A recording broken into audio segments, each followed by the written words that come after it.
Ya, tadi lewat di depan masjid, ternyata di depan masjid ada kuburan. Saya bersyukur kepada Allah. Mengapa? Kalau di depan masjid ini ada kuburan, insya Allah masjid ini bersih dari kelompok radikal orang-orang Wahabi. Mengapa? Orang Wahabi gak mau sholat di masjid yang ada kuburan. Karenanya kuburan itu penjaga masjid. Masjidnya gak dirampas sama Wahabi. Saudara kalau bangun masjid di daerah, agar masjidnya gak diambil oleh Wahabi, kasih kuburan di depannya. Kalau belum ada yang mati, buatkan kuburan-kuburan biar gak diambil itu pengaman.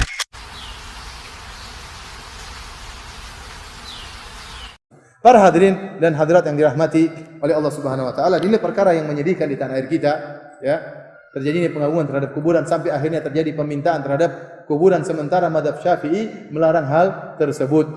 Melarang pengagungan terhadap kuburan, melarang salat di kuburan, melarang salat di arah kuburan. Sampai ada cerita di Jakarta yang cerita kepada saya pemilik hotel. Dia bilang, "Ustaz, itu masjid Ustaz. Dahulu banyak teman-teman sunnah yang salat di situ. DKI masjidnya enggak suka kalau ada orang sunnah salat di situ. Akhirnya DKI masjid buat kuburan palsu di bagian mihrab. Dibuatlah kuburan palsu. Akhirnya enggak ada lagi yang salat situ. Padahal kuburannya enggak ada. Padahal kuburannya apa? Enggak ada. Namun supaya bagaimana bisa mengusir orang sunnah yang suka salat berjamaah, dibuatlah kuburan palsu. Dibuat seakan-akan kuburan di mihrab, sehingga setelah itu isu berkembang tidak ada lagi yang salat di situ karena ada kuburannya di bagian mihrab. Rasulullah SAW melarang, la tusallu ilal kubur, jangan kalian salat ke arah kuburan. Baik para hadirin yang subhanahu wa taala, perlu saya ingatkan, bukan berarti tatkala kita melarang pengagungan terhadap kuburan, membangun kuburan tinggi dan macam-macamnya, ya.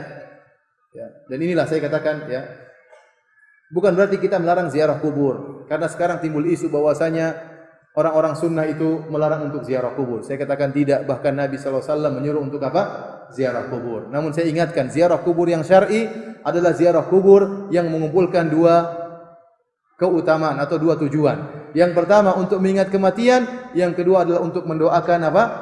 Penghuni kubur, karena orang yang mati ini sudah tidak bisa apa-apa. Maka Rasulullah SAW mengatakan, "Zurul kubur fa innaha tudzakirukumul akhirah." Ziarahilah kuburan, sungguhnya kuburan bisa mengingatkan kalian kepada kematian. Kemudian Rasulullah SAW juga mengajarkan doa kalau kita ziarah kubur. Assalamualaikum ahlad diyar minal muslimin wal mu'minin wa inna insyaallah bikum lalahiqun nas'alullah lana wa lakumul afiyah. Keselamatan bagi kalian wahai penghuni kubur dari kaum muslimin dan kaum mukminin, dan kami pasti nyusul kalian. Kami mohon kepada Allah keselamatan bagi kami dan bagi kalian. Jadi itulah ziarah kubur yang syar'i, mengumpulkan antara mengingat kematian dan mendoakan penghuni kubur. Kenapa? Penghuni kubur sudah tidak bisa apa-apa lagi. Idza mata ibnu Adam inqata amaluh. Kalau seorang anak Adam meninggal sudah tidak bisa beramal lagi. Oleh karenanya kita disyariatkan untuk menyolatkan penghuni kubur. Orang yang meninggal sudah tidak bisa beribadah. Sudah tidak bisa lagi salat, maka kita yang salatkan. Sudah tidak bisa lagi pakai baju, maka kita yang kafankan. Tidak bisa lagi ya berdoa, maka kita yang doakan. Tidak bisa lagi dia mandi, kita yang mandikan. Tidak bisa dia berjalan menuju tempat tinggalnya di kuburan, maka kita yang pikul dan kita yang angkat lalu kita kuburkan. Kenapa? Dia sudah tidak bisa apa-apa. Maka aneh jika kemudian setelah kita kuburkan kita malah minta kepada dia. Ini aneh. Ya. Sudah kita cuci jasad mbah, kemudian kita pakai kain-kain kafan kepada mbah, kemudian kita solatkan mbah tersebut. Setelah kita kubur kita bilang, "Mbah, saya sudah nikah 10 tahun belum punya anak, Mbah. Gimana caranya, Mbah?" Mbah bilang, "Saya juga mandul waktu masih hidup." Oleh karenanya para hadirin subhanahu wa taala, gimana otakmu, kamu yang mandikan saya? Kalau mbahnya bisa ngomong, dia bilang, "Kamu yang mandikan saya, kamu yang salatin saya, kamu yang doain saya, kok sekarang kamu minta doa sama saya?" Oleh karenanya Rasulullah SAW mendoakan. Sebagian orang mengatakan, siapa bilang dilarang salat ke kuburan? Buktinya Rasulullah SAW pernah salat di kuburan. Benar, Rasulullah SAW pernah salat di kuburan, tapi salat janazah.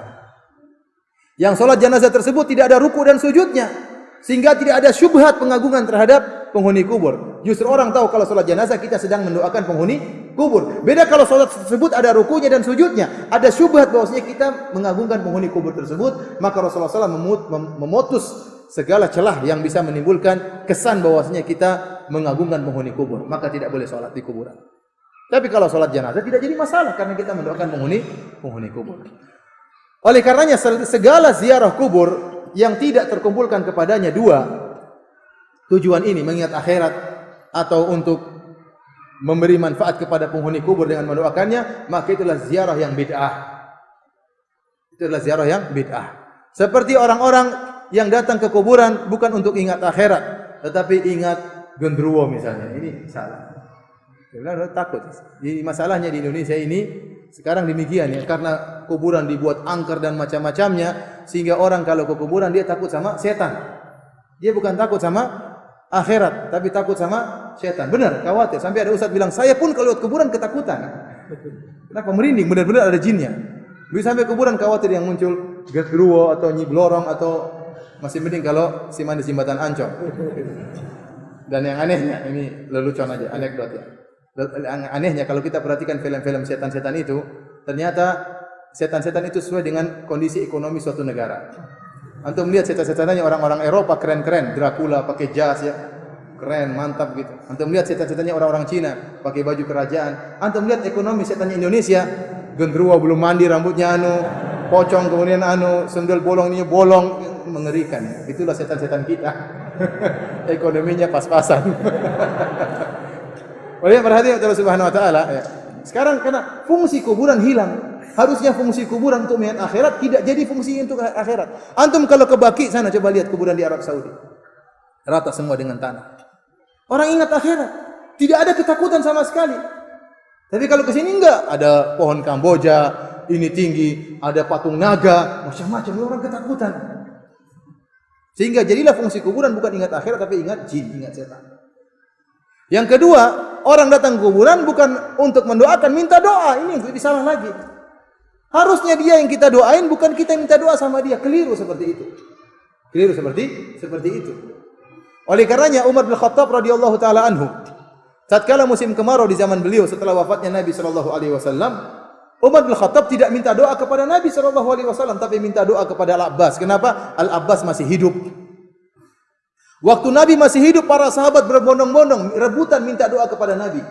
Datang kepada ya Rasulullah, doakan saya ya Rasul. Kita terlalu dapat banyak hadis di mana para sahabat datang kepada Nabi minta didoakan. Nah, kenapa itu hilang setelah Nabi meninggal dunia? Kok tidak ada riwayat sahabat datang kepada Nabi doa kepada Nabi?